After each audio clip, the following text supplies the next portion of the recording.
Brazilian wonder kid എൻട്രിക്കിനെ അവതരിപ്പിച്ച Real Madrid. ഇന്ന് സാന്റിയാഗോ ബെർണബ്യൂവിൽ വെച്ച് നടന്ന ചടങ്ങിൽ റയൽ പ്രസിഡന്റ് ഫ്ലോറന്റീനോ പെരസ് എൻട്രിക്കിനെ ഔദ്യോഗികമായി അവതരിപ്പിച്ചു. റയൽ മാഡ്രിഡിൽ എൻട്രിക് 16 നമ്പർ ജേഴ്സി അണിയും. നേരത്തെ തന്നെ എൻട്രിക്കിന്റെ ട്രാൻസ്ഫർ റയൽ മാഡ്രിഡ് പൂർത്തിയാക്കിയിരുന്നു. 18 വയസ്സ് തികഞ്ഞതിനു ശേഷം മാഡ്രിഡിൽ ചേരാമെന്ന ലക്ഷ്യത്തോടെ 2022 സാവോ പോളോ ആസ്ഥാനമായുള്ള പാൽമെറാസിൽ നിന്ന് എൻട്രിക്കിനെ സൈൻ ചെയ്യാൻ റയൽ കരാർ ഒപ്പിട്ടിരുന്നു. 2030 വരെയുള്ള 6 വർഷ കരാറിലാണ് എൻട്രിക് റയലിലെത്തിയത്. പാൽമെറാസിൽ നിന്ന് 75 മില്യൺ യൂറോയ്ക്കാണ് 18കാരനെ റയൽ സ്വന്തമാക്കിയത്. 35 മില്യണാണ് ട്രാൻസ്ഫർ തുക. 25 മില്യൺ ആഡോണും 15 മില്യണോളം ടാക്സും ഈ ട്രാൻസ്ഫറിനായി റയലിൽക്കും. റയലിലെത്തിയ എൻട്രിക്കിന്റെ ആദ്യ പ്രതികരണം ഇങ്ങനെയാണ്: ഞാൻ വളരെ സന്തോഷത്തിലാണ്. കുട്ടിക്കാലം മുതൽ ഞാനൊരു മാഡ്രിഡ് ആരാധകനായിരുന്നു. ഇപ്പോൾ ഞാൻ മാഡ്രിഡിനായി കളിക്കാൻ പോകുന്നു. എനിക്ക് എന്താണ് തോന്നുന്നതെന്ന് വിവരിക്കാൻ വാക്കുകളില്ല.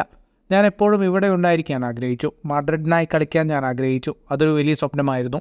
ഇന്നത് ഒരു യാഥാർത്ഥ്യമായിരിക്കുന്നുവെന്നും എൻട്രിക് തന്റെ അവതരണ ചടങ്ങിൽ പറഞ്ഞു. കഴിഞ്ഞ വർഷം ബ്രസീലിനായി അരങ്ങേറ്റം കുറിച്ച എൻട്രിക് ശേഷം ദേശീയ ടീമിനായി 10 മത്സരങ്ങളിൽ നിന്ന് 3 ഗോളുകൾ നേടി. ഫുട്ബോൾ ലോകത്തെ കൂടുതൽ വാർത്തകൾക്കും വിശേഷങ്ങൾക്കുമായി സ്പോർട്സ് കഫേ ഇപ്പോൾ തന്നെ സബ്സ്ക്രൈബ് ചെയ്യുക.